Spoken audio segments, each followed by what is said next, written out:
when we're afraid of the unknown. And as we get more time and more technology and we understand something and we've gone through it, it suddenly is nothing to be afraid of again.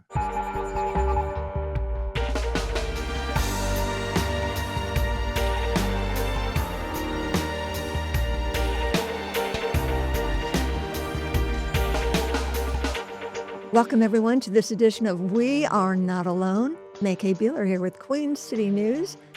We have a special guest for you today. You know, on our show, we talk about all things UFOs, UAPs, alien encounters, events of high strangeness. I have been at this for about a year now with this particular episode, still learning about the UFO community. Our guest today is someone who has been part of this community for many, many years. He goes by Captain Ron, Captain Janix. And he is very well known in the UFO community, the podcast community, a part of the iHeartRadio and Coast to Coast AM Paranormal Podcast Network. Ron hosts Beyond Control, and Ron is a co-founder of Contact in the Desert, coming up in just a couple weeks. Ron, welcome. Thank you so much for joining us. Thanks a lot for having me. It's actually Beyond Contact. Oh, it's Beyond Contact in the Desert, of course.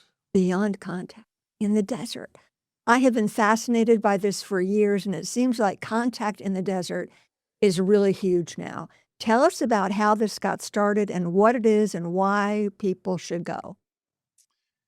Well, it started a long time ago. You know, they did 9 of these before we became involved. We're responsible for the last 4 of these, and it's been kind of a long-standing conference in the community, and it's become sort of the hub of the community. We kind of feel like it's almost like a banquet, if you will.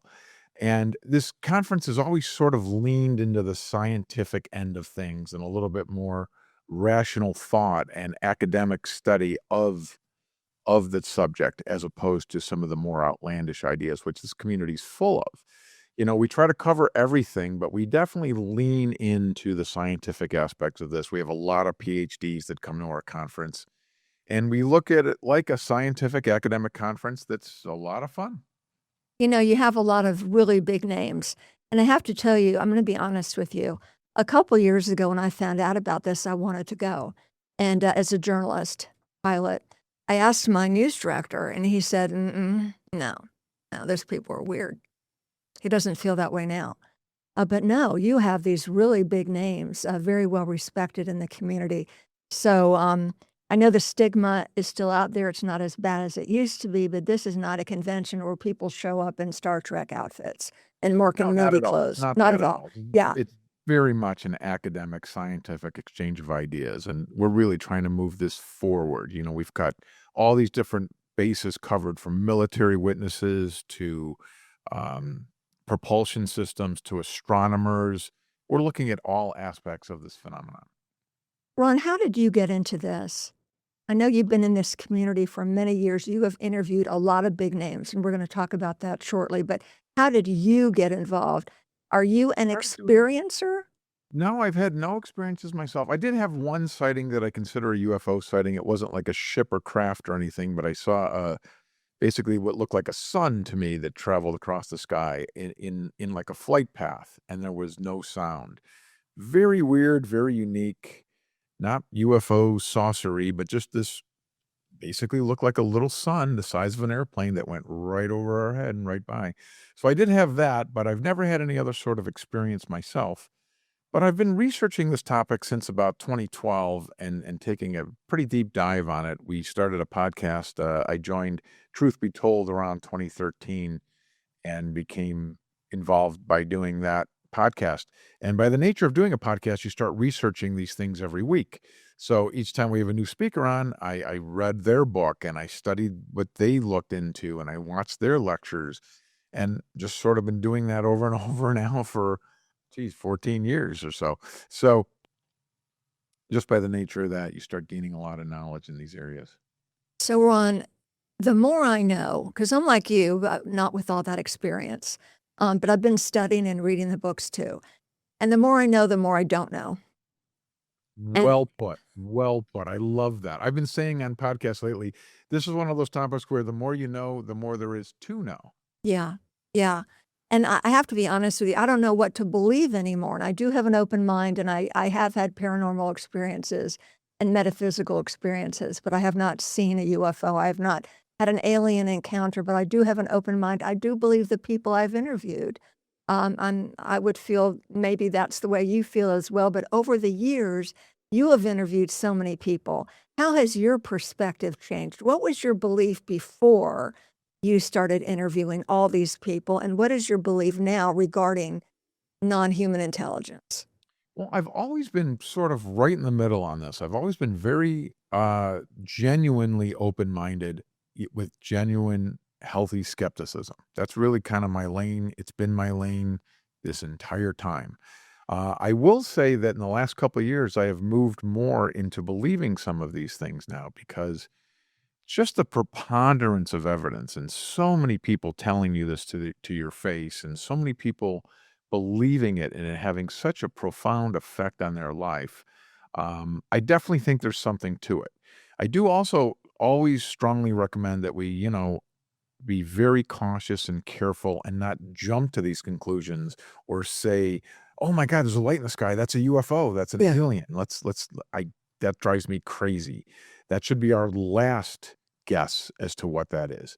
But, things like the Roswell case, if you really study all of that material and really look into it, there's a lot of compelling things there. I like to always reference the deathbed confessions that these colonels Mhm. leave to be opened by my granddaughter upon my death. Why Mhm. does somebody do that? I find that extremely compelling. I can't think of a reason why somebody would do that for a hoax, a joke. There's no profit. If anything, it makes them look bad. So the fact that they do that and they say they do it because they want their daughter to know that they're not alone and these things happen to them, Mhm. I find compelling. So things like that have moved me to believer. And the way these things have changed over the years is even just back in 2012 or 2013 when I was getting involved more, it really was the nuts and bolts spacecraft coming from another planet here. Where in the last several years, we've seen it move towards maybe a consciousness based Yeah. or Yeah. maybe interdimensional travel. Yes. None of us know what it is, but it does seem like it's moved in that direction. Like it may not just be as simple as a spacecraft on another planet flying here. It might be more complex than that. Something perhaps maybe even spiritual. And what I've been reading, when some people die and or if they have a near death experience, and if somebody is a Christian, they might say they saw Jesus, or somebody may have saw Buddha, or whatever they believed in, they tend to see that. So I wonder with reports these days if people would see a little green man or a gray alien, if that's what they think they're supposed to see, if they have some type of encounter. It could just be a spirit or an entity or an orb, but it shows up in a way that they would maybe expect it to see. Like, you hear about people that see these praying mantis beings. Are you kidding me? I'm trying to have an open mind, but come on. Don't Yeah, tell it me does about seem insects. I agree. It does seem very hard to accept those kinds of claims.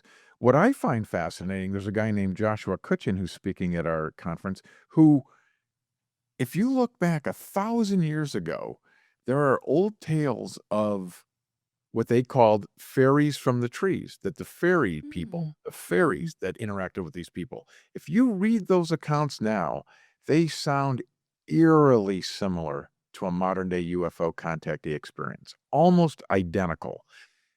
But they didn't have the terms of thinking of space travel like we do. They just said they came down from the trees, and they described them as mm, 3 to 4 feet tall, gray, giant eyes, and mm. they spoke in their mind. They didn't speak with their mouth. It was telepathic communication. There's all these similarities that really blend in, and I think that addresses right what you're speaking to, which is how people are using their lens and their Yes, reference. yes, yes. I think that's what's going on with us right now. I think given enough time and technology, we will get a better handle on what's going on. Well, Ron, we're going to take a quick break, and we will be back when We're Not Alone continues right after. I want to get more into contact in the desert. You have so many guests, wonderful speakers, and I know we just lost Nick Pope, and there are people who are dying and disappearing. and I want to know what your thoughts are about the folks that are disappearing, people that have sensitive military backgrounds or they're astrophysicists or scientists. At first, when they were talking about people disappearing, I thought, come on, it's like it's a coincidence. But there seem to be more and more. What's your take on that? Well, I've actually recently taken a deep dive on this and looked into all of these different names, and there are 3 or 4 that do seem pretty tied to the UFO phenomenon, and they did work in things that seem very adjacent.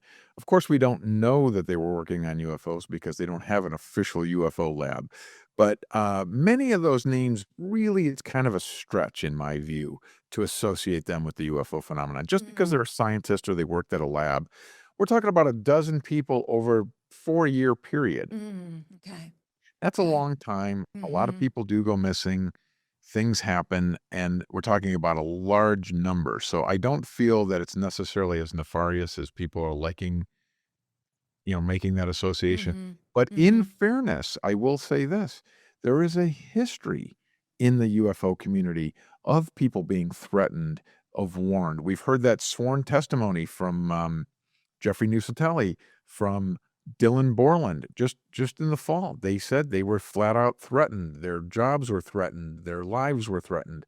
So we do have that in the folklore of this community. It's something that's happened in the past. I think people are reaching now and trying to put this together, and it doesn't seem like it's strong enough in this current list. What is the craziest thing you have heard? I know you've interviewed a lot of people over the years. Just feel free to be honest and tell me, I'm sure you've heard stories you're like, "Oh, come on." Or Heard have a you lot heard of stories things, that yes. scare you? Tell me what has impressed you that you can share with us. Well, things that I've heard that are harder for me to believe. I mean, any of this stuff is, of course, possible. We don't know. We're Sure. dealing with an unknown here. Sure. But the more out there it gets, the more I have a hard time believing it. I think the most outrageous things I've heard are people that have multiple claims. I do believe a 1 in a million chance can happen to somebody. Travis Walton, I'm out working one day with 5 other guys, and we saw a spaceship and I got knocked out and this happened to me. That's a 1 in a million chance, 1 in a billion chance even, let's say. But maybe that could happen. But these people that have these claims of all of these things. Oh yeah, I've been on a ship. I've been on Mars. I've gone through portals. I've worked on alien bodies underground. And they all have all of these 1 in a million chance things happen to them. Those are the ones that I think are harder for me to kind of get my head around and accept. Let me ask you, I hope it's okay to mention his name. I don't wanna slander anybody or be rude in any way, but Chris Bledsoe. So I read his book, UFO of God, and I have a very open mind, and I'm very respectful. Wouldn't be doing this if I wasn't. What is your impression of him? Can I ask you that? Well, I know Chris, and I feel like he is about as genuine, down to earth a guy as you can meet. I mean, he's a sweet, nice man. His whole Mhm. family is wonderful. It's really incredible. I know he's made some claims about Mhm. the woman, the lady, I The think, lady. who is Mhm. coming.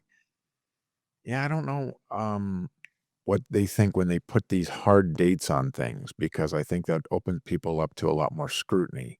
So, yeah, I had trouble with that claim as well because there was a hard date on it, and you just don't know this stuff. All these things we're dealing with are an unknown.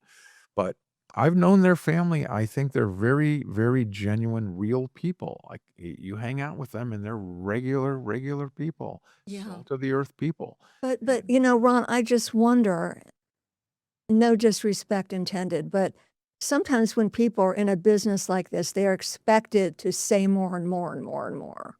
Right? You're known for something, this happened, now you're talking all over the world or the country, and it's kind of like Austin and I, my producer, were talking about psychic mediums. Some of the famous ones have TV shows, and they have to come up with something, and they may be very talented and gifted and have a genuine talent, but when you have to produce something and people are paying to hear you, you have to deliver and you have to perform, and you wonder if some of this is just exaggerated or I want to believe, but the more I know, the more I don't know. So I guess what I'm getting at, folks like Chris, are they being controlled? Are they being used to tell us a certain narrative. Does that make sense? Used by who? The government, you mean? Yeah. Well, it's possible. I've come to feel that unfortunately, not only are we dealing with an unknown subject here when we're dealing with extraterrestrial life or interdimensional worlds or whatever these type of things are, we're also dealing with a world riddled with hoaxers, Yeah. misinformation, intentional disinformation. We've interviewed different um, intelligence agents like Walter Bosley, for example, and he explains how the government will want their narrative out there. So they just nudge these stories ever so slightly. Mhm. Like it's not like they make this wild claim. They just nudge someone's belief a little bit, and then it just tends to fall in line to the narrative they want to have happen. So Mhm. I think there's a lot of that going on, and that is one of the challenges, one of the big challenges in this community is to try to sift through all of that and find what's the strongest. And I think that's part of meeting live in person at Contact in the Desert or other events where you can talk to people face to face. And it's one thing looking somebody in the eye and having a private conversation versus seeing them on YouTube or on stage where, like you said, they want to perform. They want to, if they're on TV for 3 minutes, they've got to give you this clickbait, if you will. Right, right. And I do think some people do get out of hand with that, and sometimes people do get overzealous and maybe overstep, where in their earlier work or in their private conversations, they're a little more true to it, and I Mhm. think that is one of the challenges for all of us in this community is to sift through this and find out what we think really is strong and credible and what is filled with integrity, and then what may not be so. So, Ron, I have a question for you. Shoot. With how much work you've put into Contact in the Desert, and I think May Kay and I, when we started this show last year, the disclosure movement, the people's desire to learn more about this, it really has never been higher. And, this field, I feel like is always teetering on that line of what is palpable for people and what goes too far. So when you have guests, you have speakers coming to Contact, how do you kind of sift through that and kind of who ultimately makes that decision of like, you would be a great panelist. We want you to be here because I know you guys are inviting CNN, the Washington Post, maybe the New York Times to this event because there is a desire for people to to hear these stories. 100%. And, we sort of have our own little council that we all meet at Gordon's house and we sit around and we kind of go through these different speakers and we take a look at the theme we have this year and what's happening in the community and what the vibe and feelings are. And then we pick people. Now, of course, you never know. You never know. But we definitely, anything that seems a little shady or seems a little nefarious or may not be as credible, we try to lean away from that. We try to lean into people that have built a stronger reputation, that kind of stick to the facts, that are more academic, scientific based. So that's sort of our lane in the community, I think, is we try to lean into that. So there are plenty of people in that realm doing good work, and I feel like there's enough there that we don't have to get to the speculative stuff as much. All of it's speculation. So why not lean into the more credible, more scientific, speculative stuff? So, Ron, how is Contact in the Desert different this year? It seems like the whole world is on edge and something is going to happen. I don't know if this is a true, genuine feeling or if this is just what we're being led to believe. But how is Contact in the Desert different this year? Because everybody is talking about disclosure and the president and former President Obama and Disclosure Day is coming out and the age of disclosure. What has led us here and how will that affect Contact in the Desert this year? Well, it's very much the climate right now. I mean, it's reaching well beyond the boundaries of the UFO community. We're seeing this much more covered in mainstream, and they're taking a much more serious approach to it, which is fantastic. We want people, I'm always pushing for more scientific study, more rigorous look at this, and to take this topic seriously. And we're seeing that more and more. So I think it's the vibe of the world. How great 10 days after contact Disclosure Day from Spielberg comes out. So I think that's serendipitous. I think everybody needs to slow down on the government giving us disclosure. Yeah, That's yeah. my view. I know you've had Steve on here before, Steve Bassett, who's a big proponent and a champion for us, and I love him, and he really thinks we are gonna get disclosure this year.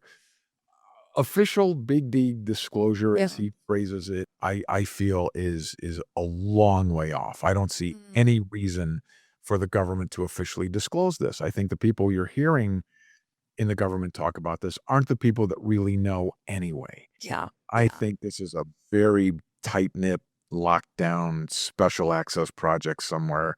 I don't think that there's a lot of this out there. I think there's a very limited number, and it's a very small group that holds this knowledge. So to me, in my view, after looking at this, I don't see any reason for them to come out with it. So I wouldn't get too excited about that. However, along the way, there's a lot to learn here and a lot to, we keep unraveling more and more information about this, just like any other topic in the world, you know? I Again, like think I think we're just so hungry for it now. We're just so hungry for something. Oh, we're so tired of the toxicity in the world. I think we think someone's gonna save us. well, I Um, do think there's an element of that too, sure. we're gonna take another break, and we will be right back with Captain Ron when We Are Not Alone continues. Stay where you are. Welcome back, everyone, to this edition of We Are Not Alone. Captain Ron joins us. He's co-owner of Contact in the Desert. Coming up the end of May and the beginning of June, we are going to give you a discount code if you want to attend that in just a few minutes. But psi abilities, Captain Ron, tell me about that and where that plays into this UFO community. Well, there's this lady, Dr. Diane Hennessy Powell, who's behind the telepathy tapes, which had a lot of popularity in the last year or two. And it's this discovery that these autistic savant children apparently are able to communicate telepathically, usually with their mother or a caregiver or somebody, and it's incredible. And it's interesting how that's very similar to all the reports, not all, but the vast majority of reports about contact experiences. It's always telepathic communication, and it's not them talking or verbal. They always say, even going back to the fairy reports, telepathic communication. So there's a real tie-in there. And it seems to be like a lot of different people that are taking these psi abilities and some of these children to scientists now. And we're really going to get a lot more information in the next year or two as they study them and try to figure out how this works, because it does seem to be very real. So we're going to do a whole thing on it. We're gonna do blindfolded where people can see or perceive, Mm. even if they're blindfolded, by using some of these psi abilities that we all apparently have. And I've seen it before, and it's real, and it's incredible. How does that play into remote viewing? We only have a few minutes left, but Very similar. remote viewing, that isn't that intuitive? Very much so. The Army had a big program, and we have Paul Smith will be with us. He was in a remote viewing program, and it's very similar. We somehow have an ability to perceive things because everything's interconnected in some sort of field, and they're able to tap into that. And somehow the mind sight seems to work in a similar way. We're just in the infancy of this now, but this does seem to be real.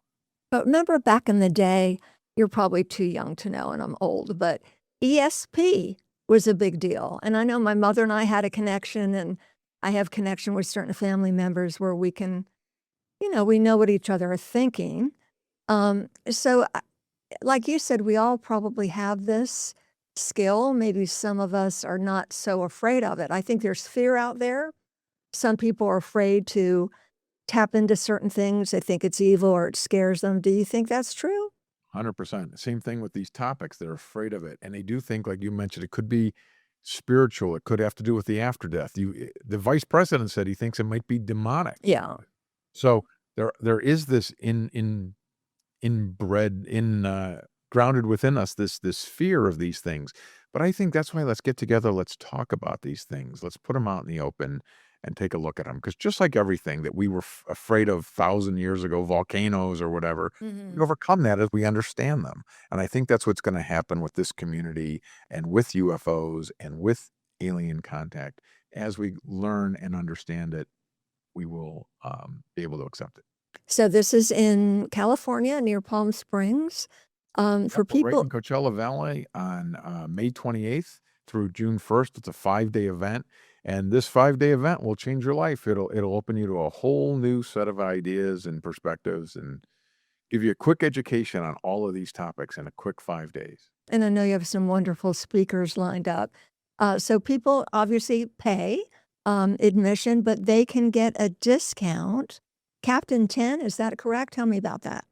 Yeah, absolutely. Take 10% off tickets. They're on sale right now at contactinthedesert.com. Okay, and how can people reach you if people would like to reach out to you? I know you have this podcast.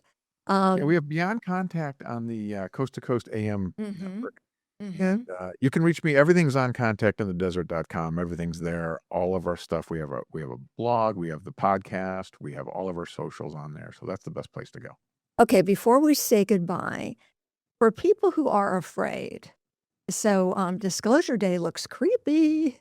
Can't wait to see it, but it looks creepy, right? For people who are afraid, what message do you have for them? Well, the unknown is always afraid, like I was mentioning. Anything we don't know about, we have a fear of. Every one of us can think of something we were completely afraid of, and then a year later you feel silly being afraid of that. Learning to drive. I have friends who were learning to drive who were terrified of driving. And then a year later they thought, oh my God, how silly that I felt this way. And I think that's just like with anything in life, when we're afraid of the unknown, and as we get more time and more technology and we understand something and we've gone through it, it suddenly is nothing to be afraid of again. So is Disclosure coming this year, do you think? No, it is not. It is not. Darn it. Not officially, no. Not officially. All right. That's what Captain Ron says, Ron Janix, and Contact in the Desert is going to be wonderful. I wish I could go. I can't wait to hear more about it. And this will be streaming. Can people stream it? Yeah, we also have everything's recorded, and you can participate live and watch it from home. Perfect. Participate in a live stream and watch all of the panels, and then there's chat rooms and other things people can do online. It's really, really great. Thank you so much, Ron. Appreciate you being with us today, and we thank all of you for joining us on this edition of We Are Not Alone. We'll see you next.